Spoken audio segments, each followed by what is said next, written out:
Alright guys, today we're going to do another video about a comic character that I absolutely love, but I actually don't really talk much about, and that would be She-Hulk.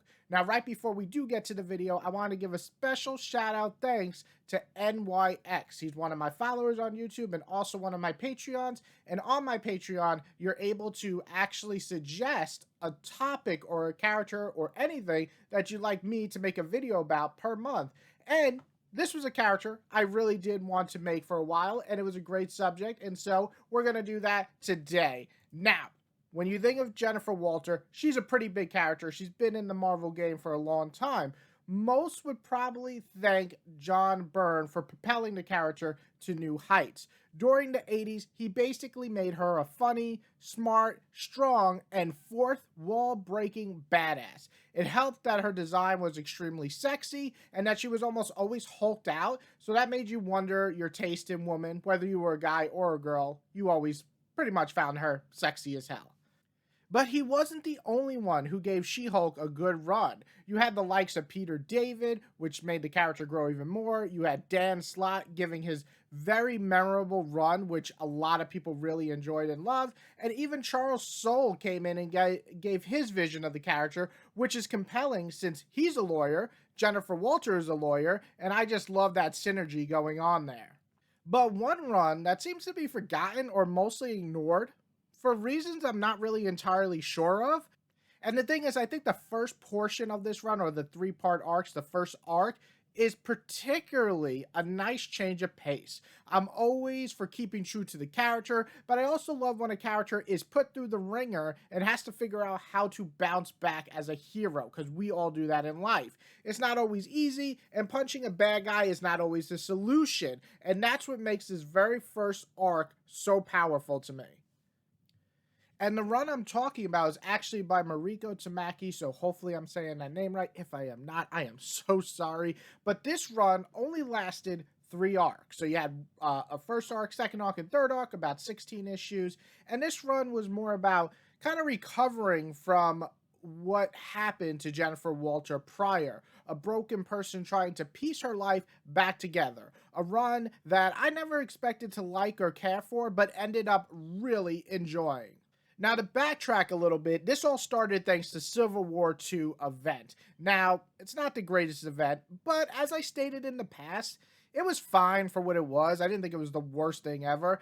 The thing is, though, sometimes in the events, the runs that come after it, they kind of throw a character into a brand new status quo, which is something that I'm usually looking forward to. And Jennifer Walter, at the start of Civil War II, when Thanos attacked her, almost left her for dead. Soon after that, she's in a coma and then only awakens after Bruce is killed during the events, leaving a very pissed off but also very broken Jennifer Walter. So I'm really going to focus on the first arc because it is the greatest arc of this run and also one of my favorite She-Hulk arcs ever.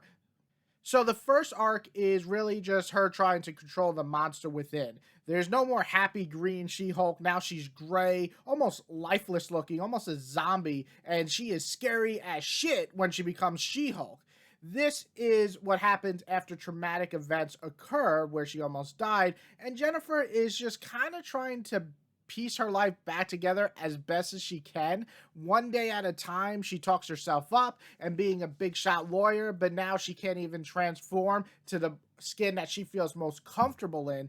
Things like that really kind of make me think, a lot of people deal with their own skin and not feeling comfortable with it, whether they're overweight, whether they're don't feel like they're the right gender, whatever it is. I love that we actually have something that makes you not feel comfortable in your own skin, and that's something that anybody can relate to. Of course, most people not transforming to She-Hulk or Hulk, but the problem is that the green is gone, which was comfortable for her. She was happy. The gray is here, and now she is too scared to face that Hulk. She is too scared. It's too much fear, and this Hulk is not the same Hulk that she's used to. So the first arc is a really slow burn PTSD trip with an excellent Unleash the Monster at the very end. The story is helped by this intense art. It's very moody and very dreary, but it also has these moments of looking at Jennifer in a way where you're like, you want to protect her or help her, but you can't because she has to make that decision to be comfortable with herself again. And it's just a great view into the life of someone dealing with such terrible past events and trying to fix themselves. And I think anybody who's watching this can probably relate to that on some level, that there's a point in your life where you didn't feel like you could be yourself anymore. And though we're not all fighting Thanos and feeling that, I think most people could go, wow, she's dealing with something that I went through at least once in my life, if not many times. So this is why I like to talk about this arc, because I love it so much. And I'm being very vague because I don't want to spoil things. But the way she's dealing with it and the ending really hit home for me. And it really just kind of shined through as one of those particularly strong Hulk stories. But the rest of the run, let's talk about it a little bit. It's a bit jarring because it doesn't have that same sense of that dark or personal feeling that the first arc had. It brings in more villains, and especially the second arc wasn't my favorite. It didn't reach the same heights as the first arc. However, the last arc does deal with coming to grips with yourself, with your old or your other self, or in this case, dealing with the trauma that you've been through. So I did like that. I thought it was a little messy with the villain they bring in, which is the leader, and he was okay, but he kind of hammed it up the story that I thought could have been more personal. But I did like the end result, and the very last issue was really solid. But for what the first arc did for me, is it just really stood out as a She-Hulk story. It's just so vastly different from what came before, and I just love mentioning it because I think it's an underrated gem of a storyline and one very much worth reading. Even if you just read that first arc, which is the first, I believe, 5 or 6 issues, that covers it, and it is so good and such a different Jennifer that I cannot recommend this enough. I really think you guys should check it out if you like Jennifer Walter at all, or if you want to learn more about her. Just know that the reason she's like this is because of Civil War II, which you don't have to read.